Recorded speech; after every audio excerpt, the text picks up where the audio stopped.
Hello everyone, welcome back. इस video में हम लोग Bihar board class 12th English rainbow part 2 के प्रोज सेक्शन का chapter number 8 how free is the press जो ड्रोथी एल शेयर्स के द्वारा लिखा गया है के समरी को कवर करने वाले हैं। तो चलिए इस वीडियो की शुरुआत इनके ऑथर ड्रोथी एल शेयर्स के इंट्रोडक्शन से करते हैं। जैसा कि आप स्क्रीन पे देख रहे हैं, इस चैप्टर का नाम है how free is the press, जिसका हिंदी मीनिंग है प्रेस कितनी स्वतंत्र है, मीन्स प्रेस कितनी आज़ाद है। हम अपने दैनिक जीवन में अक्सर जो भी न्यूज़ हम सुनते हैं, देखते हैं देश दुनिया की, वह प्रेस के द्वारा ही हम पाते हैं। तो ये प्रेस के आज़ादी की स्वतंत्रता का ही परिणाम है जो हम देश दुनिया की खबर घर बैठे बैठे अपने टेलीविज़न पे या अखबार पे देख लेते हैं। मीडिया को संवैधानिक रूप से स्वतंत्रता दी गई है, आज़ादी दी गई है, जो कहीं से भी किसी भी इंफॉर्मेशन को, सूचना को इकट्ठा करके वो लोगों तक पहुंचाती है। तो इसी को प्रेस की आज़ादी, स्वतंत्रता कहा गया है और हमारे संविधान में प्रेस को चौथा स्तंभ माना गया है। ठीक है, तो चलिए इस चैप्टर की शुरुआत ऑथर ड्रोथी एल शेयर से करते हैं। Dorothy Leh shares born in 1893 and died in 1957, essayist, playwright, poet and writer of detective fiction, was educated at Somerville college Oxford. Means Dorothy L Sayers का जन्म 1893 में हुआ था और इनका निधन 1957 में हो जाता है।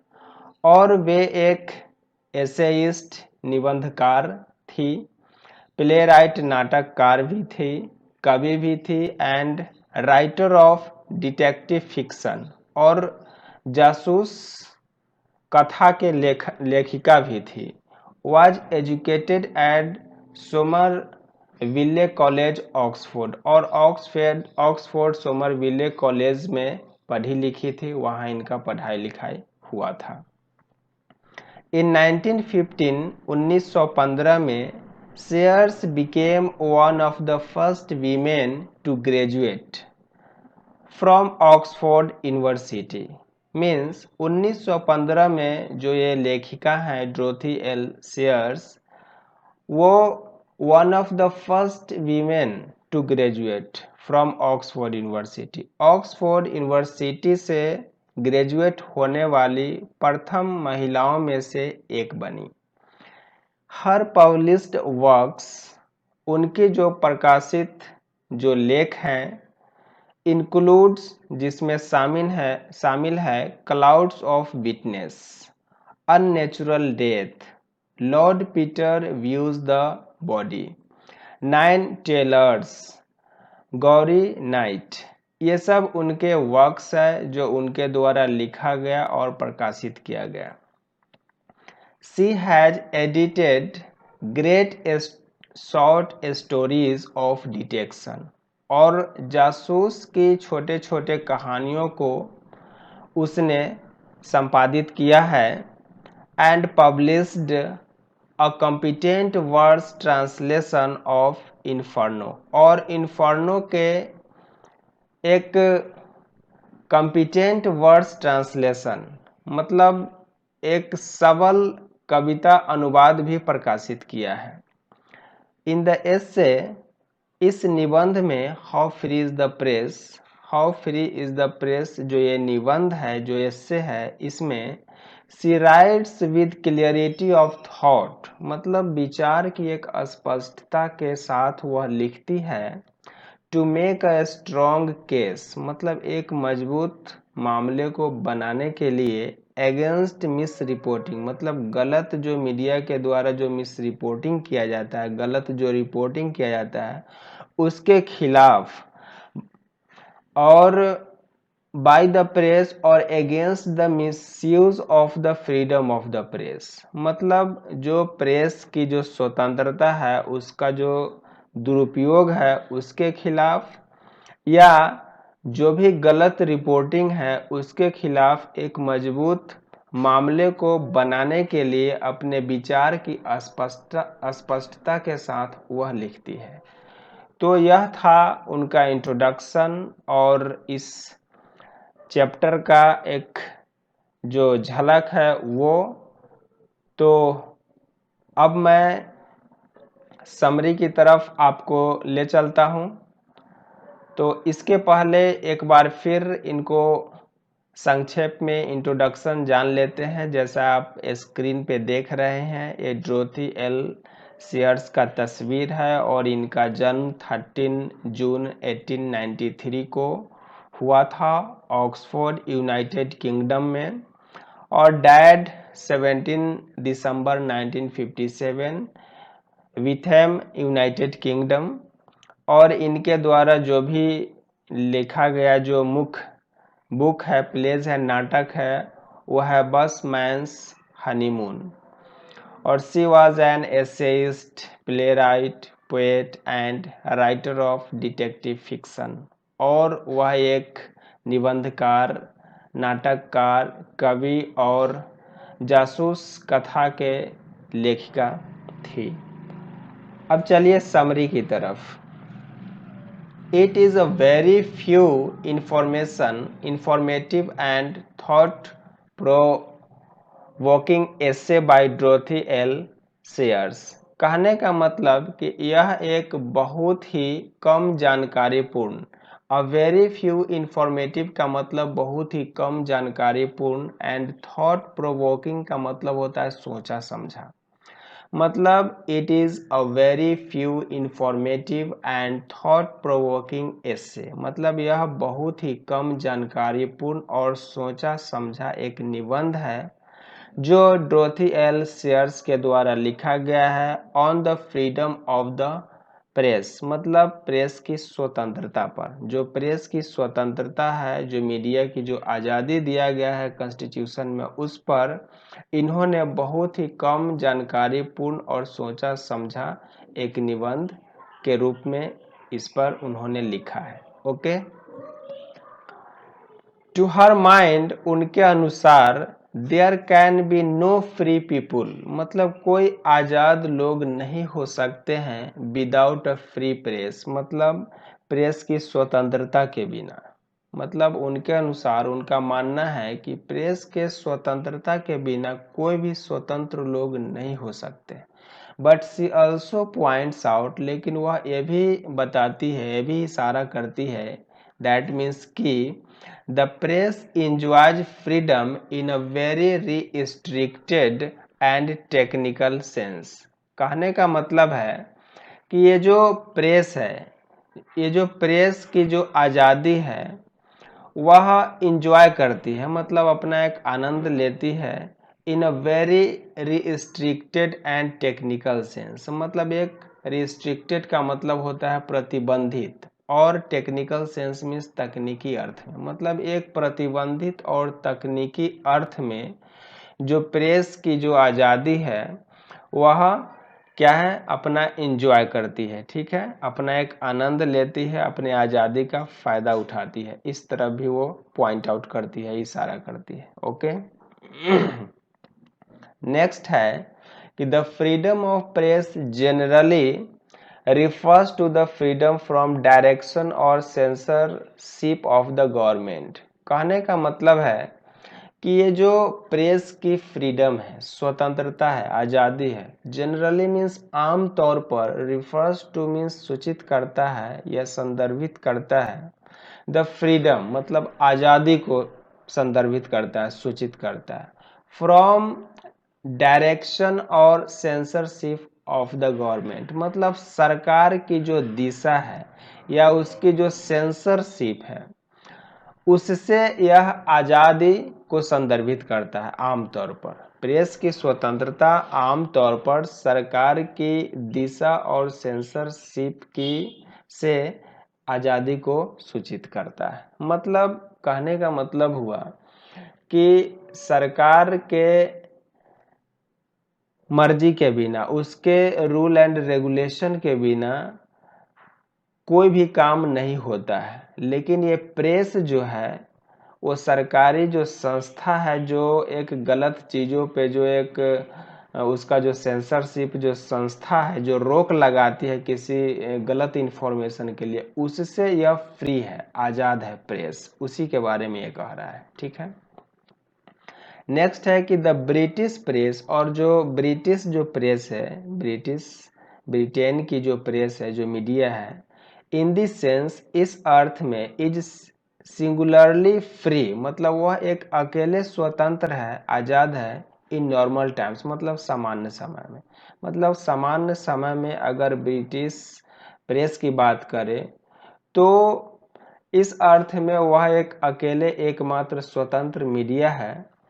Only during the war time, सिर्फ युद्ध के दौरान, जब युद्ध होता है, वार होता है, तो उस समय some sort of censorship is imposed, मतलब कुछ जो सेंसरशिप है उन पर जो है रोक लगाई जाती है। ठीक है। इम्पोज्ड का मतलब होता है कि उस पर सेंसरशिप लगाया जाता है। युद्ध के समय घटनाओं को बढ़ा चढ़ाकर मीडिया न दिखाए, इसके लिए युद्ध के समय जो ब्रिटिश मीडिया है उस पर सेंसरशिप लगाया जाता है। इम्पोज्ड का मतलब होता है उस पर लगाया जाना। ठीक है। तो युद्ध टाइम में क्या होता है कि कुछ सेंसरशिप जो है लगाए जाते हैं ब्रिटिश प्रेस पर, वो वहाँ की गवर्नमेंट जो है वो लगाती है। ओके। नेक्स्ट है कि the press is not as free as it is supposed to be, मतलब प्रेस उतना स्वतंत्र नहीं है जितना इसे माना जाता है, सपोज किया जाता है। The editorial policy of a popular daily, editorial policy का मतलब होता है संपादकीय नीति। ऑफ अ पॉपुलर डेली, मतलब एक लोकप्रिय जो दैनिक है, मतलब एक लोकप्रिय दैनिक के यहाँ पे डेली कहा गया है न्यूज़पेपर को, तो एक लोकप्रिय जो न्यूज़पेपर है, जो दैनिक है, उसकी संपादकीय जो पॉलिसी है, जो नीति है, इज कंट्रोल्ड, मतलब वह नियंत्रित की जाती है। मतलब हमारे पास, हम लोग सबके पास जो न्यूज़पेपर जो आता है, जो भी पॉपुलर न्यूज़पेपर है, जैसे कि दैनिक जागरण हुआ, हिंदुस्तान टाइम्स हो गया, और भी वगैरह वगैरह, तो जो भी the editorial policy of popular daily, जो दैनिक लोकप्रिय दैनिक जो संपादकीय नीति जो होता है, जो उसमें लिखा जाता है, जो उसका संपादकीय होता है न्यूज़पेपर का, वो कंट्रोल किया जाता है, वो नियंत्रित किया जाता है बाय टू चीफ फैक्टर्स, मतलब दो मुख्य कारकों के द्वारा वो नियंत्रित होता है। ठीक है। एक तो होता है the interest of the advertisers, मतलब जो विज्ञापन दाता है, एडवर्टाइजर्स का मतलब विज्ञापन दाता है। जो भी व्यवसायी लोग होते हैं, बिजनेसमैन होते हैं, कंपनी वाले जो होते हैं, अपने अपने बिजनेस को उसमें एडवर्टाइजमेंट देते हैं टेलीविज़न पे या न्यूज़पेपर में। तो the interest of the advertisers, मतलब विज्ञापन दाताओं के जो रुचि है, उनकी जो इच्छा है, जो इंटरेस्ट है, and the interest of its owner, और इसके मालिक के हित में वो काम करती है। दो फैक्टर जो मुख्य फैक्टर है जिसके द्वारा नियंत्रित होती है न्यूज़पेपर, वो उसके विज्ञापन दाताओं के हित में और उसके मालिक के जो भी हित है, जो रुचि है, उस पर वो नियंत्रित होता है, उस पर वो काम करता है। No newspaper can go against them, और कोई भी न्यूज़पेपर जो है, अखबार, उनके खिलाफ, उनके विरुद्ध नहीं जा सकता है। Can go against them, no newspaper can go against them. The press also assumes, और मीडिया जो है, प्रेस जो है, ये भी मानता है। एज्यूम्स का मतलब होता है मानना। तो मीडिया, प्रेस यह भी मानती है या मानता है कि an average reader is not intelligent, मतलब एवरेज रीडर का मतलब जो एक औसत पाठक है, जो उस न्यूज़पेपर को पढ़ने वाले लोग हैं, तो एक औसत पाठक जो है, इज नॉट इंटेलिजेंट, वो उतना तेज नहीं है, बुद्धिमान नहीं है। ठीक है। Enough to distinguish truth from falsehood, मतलब असत्य से सत्य को अलग करने के लिए पर्याप्त तेज नहीं है। एवरेज जो पाठक है न्यूज़पेपर के, वो ये बात है। ठीक है, नेक्स्ट है कि द प्रेस दस more than expressing public opinion, मतलब जो प्रेस है, जो मीडिया है, इस तरह से वो एक्सप्रेसिंग पब्लिक ओपिनियन, मतलब जो जनता की, पब्लिक की जो सलाह है उसको एक्सप्रेस मीन्स बताने के बदले, बताने के बजाय ट्राइज टू मैन्युफैक्चर इट, वह इसे बनाने की कोशिश करता है। ठीक है, इस प्रकार प्रेस जो है वो पब्लिक की सलाह को बताने के बजाय वह इसे बनाने की कोशिश करती है। ठीक है, इट ऑल्सो डिस्टॉर्ट्स, डिस्टॉर्ट्स का मतलब होता है विकृत करना, मतलब यह विकृत भी कर देती है फैक्ट्स मीन्स किसी भी तथ्य को। ठीक है, बाय ग्रेवलिंग ग्रेट्यूटस, मतलब तोड़ ममोड़ कर। ठीक है, किसी भी तथ्य को यह तोड़ ममोड़ कर, या मिराकल मॉन्गरिंग का मतलब होता है कि उसको छेड़छाड़ करके, ठीक है, उसके साथ किसी तथ्य को छेड़छाड़ करके, उसको तोड़ मरोड़ कर, इनएक्यूरेट रिपोर्टिंग और गलत रिपोर्टिंग के जरिए, है ना, एंड सेंसेशनलिज्म और सनसनी घटनाओं को वह जो है विकृत करता है। ठीक है, मतलब it also distorts facts by garbling gratuitous miracle mongering inaccurate reporting and sensationalism, मतलब ये जो प्रेस है यह किसी भी तथ्य को, घटना को तोड़ मरोड़ कर, चमत्कारिक रूप से छेड़छाड़ और गलत रिपोर्टिंग या सनसनी घटनाओं को मतलब ये विकृत कर देता है। ठीक है,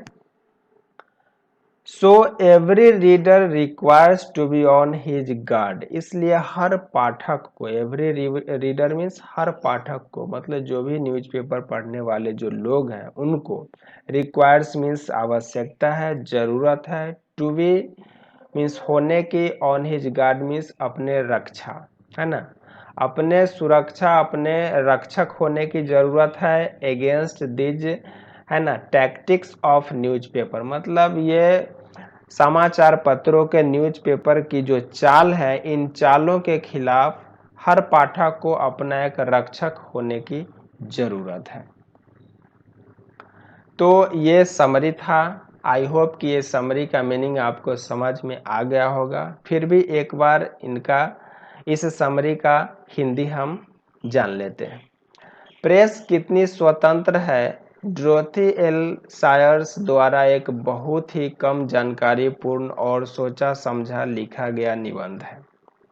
उनके अनुसार स्वतंत्र प्रेस के बिना कोई व्यक्ति स्वतंत्र नहीं हो सकता है, लेकिन वह यह भी बताती है कि प्रेस को बहुत ही प्रतिबंधित और तकनीकी अर्थों में स्वतंत्रता प्राप्त है। प्रेस की स्वतंत्रता आमतौर पर सरकार की दिशा या सेंसरशिप से स्वतंत्रता को संदर्भित करती है। ब्रिटिश प्रेस इस अर्थ में सामान्य समय में विलक्षण यानी कि अकेले रूप से स्वतंत्र है।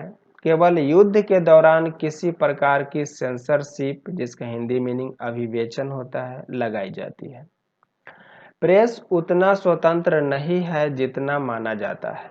एक लोकप्रिय दैनिक की संपादकीय नीति दो मुख्य कारकों द्वारा नियंत्रित होती है: विज्ञापनदाताओं की रुचि और उसके मालिक के हित। कोई भी अखबार उनके खिलाफ नहीं जा सकता। प्रेस यह भी मानता है कि असत्य से सत्य को अलग करने के लिए एक औसत पाठक पर्याप्त बुद्धिमान नहीं है। इस प्रकार जनता की राय व्यक्त करने से अधिक प्रेस इसे बनाने की कोशिश करता है। यह तथ्यों को तोड़ मरोड़ कर, चमत्कार से छेड़छाड़, गलत रिपोर्टिंग और सनसनी घटनाओं से विकृत करता है। इसलिए प्रत्येक पाठक को समाचार पत्रों की इन चालों के विरुद्ध अपने रक्षक की आवश्यकता होती है। तो आई होप कि ये वीडियो आपको पसंद आया होगा। तो इस वीडियो को लाइक कीजिए, सब्सक्राइब कीजिए एंड दोस्तों के बीच शेयर कीजिए। मिलते हैं फिर नेक्स्ट वीडियो में, तब तक के लिए take care, be safe, thank you, good bye.